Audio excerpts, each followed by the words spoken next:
Bonsoir à tous et bienvenue dans ce nouveau journal du débarquement en Normandie. Nous sommes au carrefour de l'homme mort, le Dead Man's Corner à Saint-Côme-du-Mont dans la Manche. Nous avons quitté le littoral, vous le voyez, pour vous emmener dans les terres et vous parler du débarquement aérien qui a précédé le débarquement sur les plages dans la nuit du 5 au 6 juin 1944. Alors ici à Saint-Côme-du-Mont, c'était la drop zone des parachutistes américains de la 101e Airborne. Ce musée derrière moi leur est dédié, on en parlera dans un instant. Avant le 6 juin, le musée réserve un espace à des reconstituteurs qui ont établi un camp. C'est là-bas qu'on vous retrouve, Laurent Marville. Bonsoir. Bonsoir Guénel, bonsoir à tous. Un camp, vous allez me rejoindre dans quelques minutes, un camp dédié à ces paras de la 101e Airborne, ces aigles hurlants. Un camp comme il y a 70 ans, car c'était vraiment ici leur terrain d'action, cette région de Saint-Côme-du-Mont, et de 40 ans où tout à l'heure, dans l'après-midi, a eu lieu une cérémonie d'inauguration d'un monument à la mémoire et en hommage au lieutenant-colonel Cole, qui avec ses hommes de la 101e, c'est l'un des officiers supérieurs de l'unité, a pris la ville de 40 ans après des combats acharnés contre les parachutistes allemands, parfois à la baïonnette. Et parmi ces paras américains, il y avait, croyez-le ou non, un Français. Il s'appelle Raymond Defer. Il avait immigré aux USA à l'adolescence avec ses parents. Il s'est retrouvé embarqué dans cette grande aventure guerrière du débarquement et de la bataille de Normandie. Il n'était jamais revenu en Normandie. Sylvain Will et Claude Leloche l'ont rencontré tout à l'heure. Le lieutenant-colonel Cole, baïonnette au fusil, symbole d'une ville libérée au corps à corps. Raymond Defer l'a vécu. À l'âge de 15 ans, il quitte la Franche-Comté pour les États-Unis dans l'espoir d'une vie meilleure. Son retour en France se fait sous l'uniforme américain. En 1944, il participe avec la 101e Airborne à la libération de 40 ans. Les combats seront particulièrement meurtriers. Moi, j'étais infirmier, médic, premier secours. Oui. Beaucoup de travail durant la bataille de 40 ans, énormément de victimes, de blessés. Il y a eu des blessés, oui, il y en a eu des blessés, oui. J'étais bien occupé. Oui, beaucoup de malheurs qui arrivent ici. C'est des choses à oublier. Oui. Les témoins de cette nuit surréaliste. Raymond n'était jamais revenu en Normandie. Trop de souvenirs douloureux, une vie loin en Floride. C'est son neveu resté en France qui l'a convaincu. Ça me fait plaisir qu'il puisse venir être honoré un petit peu aujourd'hui, et demain et puis le 6 juin aussi, puisque je pense que c'est le 70e anniversaire, donc voilà, il a 91 ans, et je ne sais pas s'il aura l'occasion de revenir encore souvent ici en Normandie. Il explique n'avoir jamais fait que son job et n'en dira pas plus. Réservé, humble, ce vieux monsieur de 91 ans sera bien malgré lui honoré le 6 juin, comme il se doit. En début d'après-midi, on a vu passer au-dessus de nos têtes des C-47, une dizaine, ces fameux Dakota avec à leur bord des parachutistes. Ils devaient sauter en plein jour. La météo, malheureusement, leur était défavorable, trop de vent. Ils sont restés finalement dans leur avion. Le 6 juin, ça ne s'est pas passé tout à fait comme ça, Laurent. Non, c'est le moins qu'on puisse dire. D'abord, c'était la nuit, il y avait la DCA allemande et puis ils n'avaient pas vraiment le choix. Il y a 70 ans, il fallait sauter, go, go, go, oui, jump. Et pour eux, la région autour de 40 ans et de Saint-Côme, ces marais du Cotentin et du Bessin se sont transformés pour beaucoup en pièges mortels. Ces marais inondés par les Allemands, par Rommel, et eux, les para-américains surchargés avec leur matériel de plusieurs dizaines de kilos, 20, 30, 40 kilos. Eh bien, beaucoup de ces paras se sont noyés dans les marais. 75% des effectifs de la 101e étaient soit blessés, soit disparus, soit faits prisonniers. Et 40 ans dont c'était vraiment la journée, eh bien, il y avait tout à l'heure, en fin d'après-midi, une grande cérémonie officielle à 40 ans avec des officiels, donc dont le maire de la ville, Jean-Pierre Leneur, qui était notre invité ce midi dans le journal, le préfet, et puis de hauts gradés, dont le général, chef d'état-major de l'OTAN, qui participera à un grand dîner officiel tout à l'heure à 40 ans. Guénaël.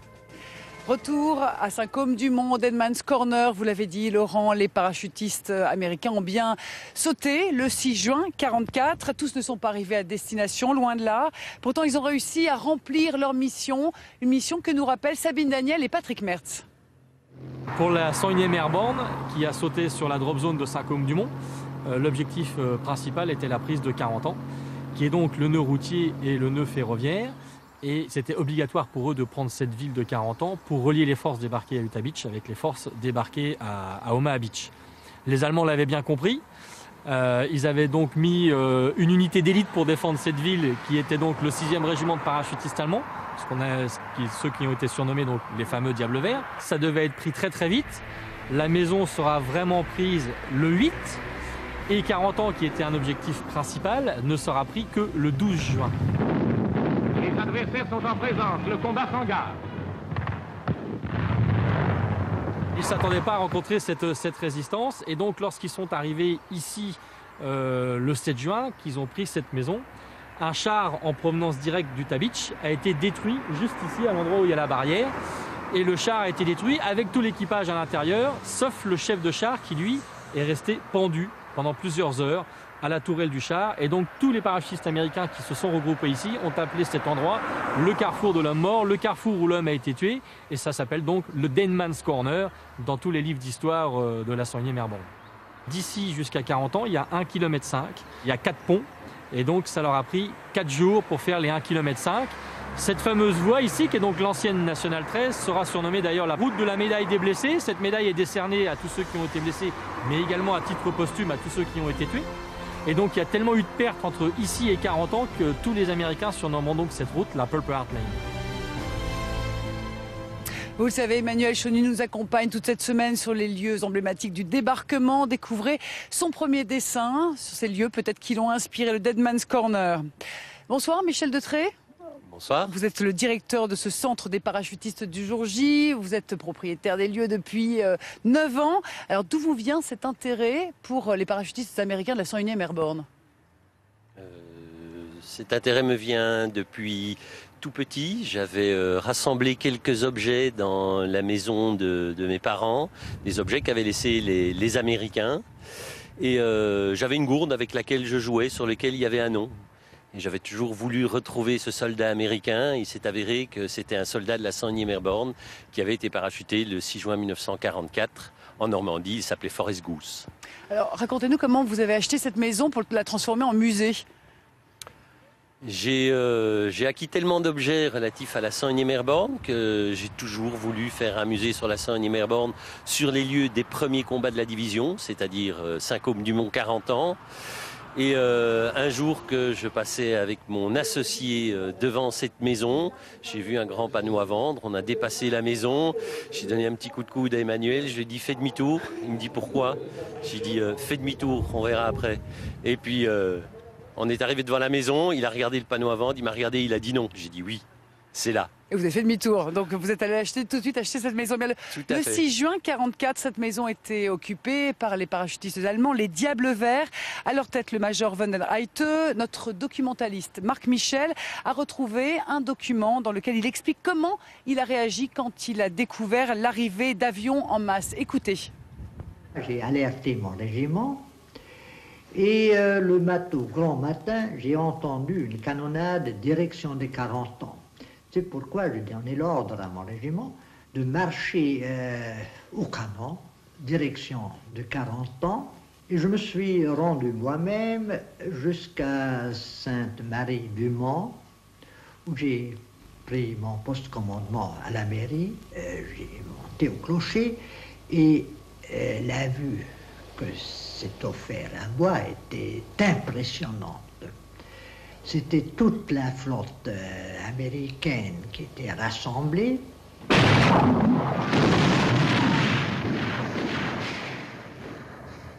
Une interview qui date de 1970. Michel Detré, vous le disiez, vous avez commencé à accumuler des objets. Vous n'exposez que 10% de ces objets?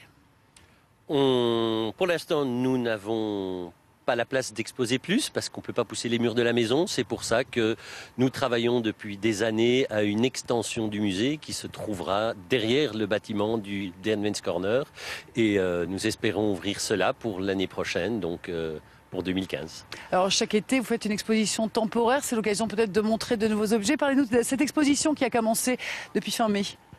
Alors pas exactement chaque été, chaque décennie.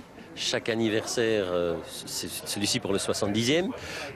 Ici, nous faisons une exposition sur la libération de Saint-Côme-du-Mont et 40 ans, et en particulier sur les parachutistes américains du 506e qui ont sauté sur la drop zone de Saint-Côme-du-Mont.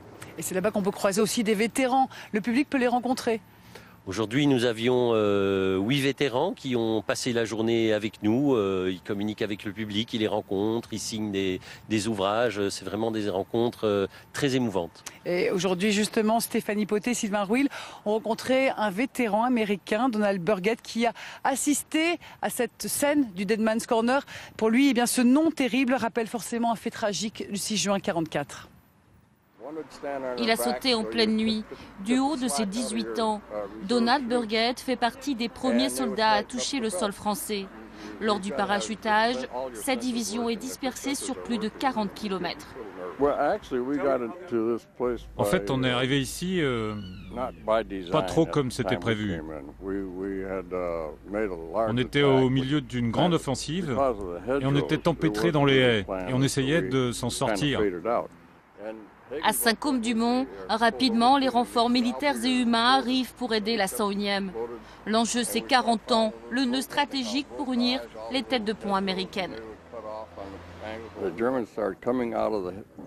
Les Allemands ont commencé à sortir du bocage par derrière et ils étaient de plus en plus nombreux. Et au lieu de tirer vers le bas sur un homme à la fois, j'ai commencé à tirer à travers dans des groupes qui apparaissaient. Le tank s'est arrêté devant la maison.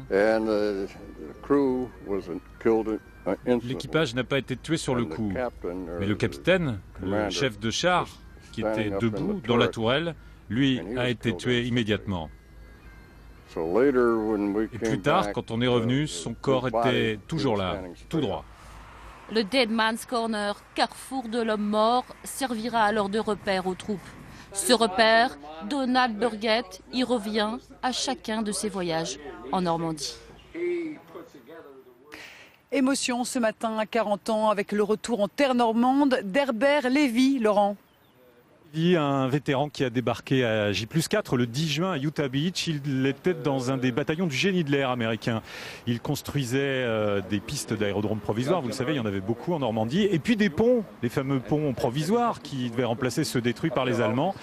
Et 70 ans après, ils ne sont pas si provisoires que cela, ces ponts, puisque Jean-Pierre Lonneur, le maire, l'a ramené sur un des ponts qu'il a construit il y a 70 ans. Il est toujours là, sur la Taute. Alors évidemment, Herbert était très ému. Il pensait bien sûr à ses camarades qui ne sont plus là. Il y a eu d'autres belles rencontres aujourd'hui, Guénaëlle. Effectivement, des retrouvailles entre Daniel Jeanne, qui aura 70 ans, le 29 juin prochain, et la famille du médecin qui l'a mis au monde près des combats à Picoville en juin 1944. Un autre Daniel, un Daniel américain, le médecin-chef de la 82e Airborne. Rémi Mauger et Mathieu Bellingen. Voilà mon cousin Henri qui m'a vu naître. Non seulement il l'a vu naître, mais il s'en souvient, le cousin. Et pourtant, il n'avait que 8 ans et demi le 29 juin 1944. Mais un événement comme ça, un sous-officier américain qui vous met au monde, on ne peut pas oublier. J'ai entendu ce petit oiseau-là crier, on a dit ça y est, ça doit être fait. Le héros s'appelait Daniel McIlvoy. Le nouveau-né hérita de son prénom. En 70 ans, jamais ils ne se rencontrèrent à cause d'une petite confusion. On a passé un appel à témoins dans le journal, mais en écrivant Daniel Jean, parce que McIlvoy, il avait confondu Jeanne, moi il avait entendu Jane, alors il a écrit J-E-A-N, et puis Daniel Jeanne s'est tout de suite reconnu, et donc il nous a appelés en disant le bébé démarré, c'est moi. Il ne restait qu'à boucler l'épilogue de l'histoire. Le major McIlvoy est mort depuis plus de 15 ans. C'est sa fille qui a fait le déplacement pour rencontrer enfin le petit Daniel. No, I don't. I know. Il y a quelqu'un pour traduire? I have no brothers. Elle n'a pas de frères, elle a 2 sœurs. 2 sœurs. I feel like you're my brother. Elle lui dit qu'elle le considère comme son frère. Après, ils ont parlé famille. C'était ma maman. Is his mother not living? Is his mother alive? Est-ce que votre maman est toujours vivante? Mais non. Non. Elle est Non. 2 ans, depuis 2 ans. She died 2 years ago. Oui, c'est terrible. Alors est venu le moment du cadeau et ça tombe bien, ce musée qui pense à tout a déjà édité la figurine du docteur McIlvoy, genre Action Man, et aussi un livre à sa mémoire. Bon docteur Danny, archétype du héros américain. Celui qui apporte la liberté et la délivrance. Les parachutistes américains ont débarqué les premiers pour sécuriser les voies de communication entre les plages de Utah et d'Omaha. Emmanuel Chauny, on vous retrouve quelque part dans le camp, vous êtes au coin du feu. Quel personnage vous a inspiré au Deadman's Corner ? Guénel, on dit parfois que le salut vient du ciel. Eh bien, il est venu avec vous, vous les boys de la 101e. L'aigle nazi, oiseau de mauvais augure, fut terrassé par votre symbole, l'aigle à tête blanche, Old Abe, pour les intimes. Alors certes, vous avez perdu des plumes dans ces combats, mais vous êtes sortis vainqueurs. Et il arrive parfois que dans ces marais du Cotentin et du Bessin, refuge pour tant d'espèces d'oiseaux, on aperçoive un pigargue à tête blanche. Eh bien, c'est l'âme de vos morts qui plane sur ces lieux. Et on ne vous oubliera jamais, vous, les boys de la 101e. Merci beaucoup Emmanuel et à demain. Fin de ce journal, mais on reparle du débarquement dans un instant avec le 3e épisode de notre feuilleton sur le débarquement et les 100 jours de la bataille de Normandie. Retrouvez l'info aussi dans le Grand Soir 3 à partir de 22h30 et sur notre site internet basse-normandie.france3.fr. Demain, changement de décor, nous serons à Pegasus Bridge en partie le midi, mais à partir de 18h55, je ne serai pas avec vous, Laure Maraville, je serai avec Jean-Baptiste Patier, mais vous serez aussi en partie plus tard le soir à Pegasus. Très tard le soir, car demain ce sera la première des 4 émissions spéciales que nous allons vous proposer jusqu'à samedi sur ce débarquement et cette bataille de Normandie, sur ce 70e anniversaire. Demain soir, nous vous ferons vivre l'embrasement de la côte à partir de 23h50, tous ces feux d'artifice. Et puis nous serons effectivement, vous le disiez Guénaël, avec une fenêtre ouverte sur Pegasus Bridge. Nous recevrons Penny Bates, la fille du Major Howard. Nous recevrons Dominique et Marie Skiffer, les filles du commandant Kiefer. Vendredi, le 70e sur France Télévisions, émission spéciale à partir de 18h15 où nous vous raconterons tout ce qui s'est passé. Et puis samedi, 2 émissions spéciales, une à partir de 10h50 sur les nations dont on parle peu dans ce débarquement, les Norvégiens, les Canadiens, les Polonais. Et l'après-midi, enfin, à partir de 15h15, une émission sur la transmission, sur l'avenir, sur les jeunes qui doivent reprendre le flambeau. Mais tout cela donc commence demain en partie à Pegasus Bridge. Bonsoir à tous et un grand merci à Emmanuel Alain et Michel Detré qui nous ont accueillis ici. Et aux constituteurs, merci. Bonsoir.